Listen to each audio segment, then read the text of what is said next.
सबसे पहले अपना शिव गुरु के चरण में कोटि कोटि प्रणाम करतानी। माँ पार्वती के चरण में प्रणाम करतानी। हमार प्रणाम स्वीकार हो।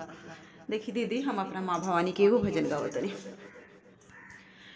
बहे पुरवैया ए मैया शीतल बेयार, बहे पुरवैया ए मैया शीतल बेयार, मैया मोरा सुतल बाड़ी हो आसन लगाय, मैया मोरा सुतल बाड़ी हो हाथ के ही छकावाली हले सेव खाबाड़े खाड़, हाथ के चुंदरिया लिहले सेव खाबाड़े खाड़, मैया मोरा देखत बाड़ी हो नजर उठाय,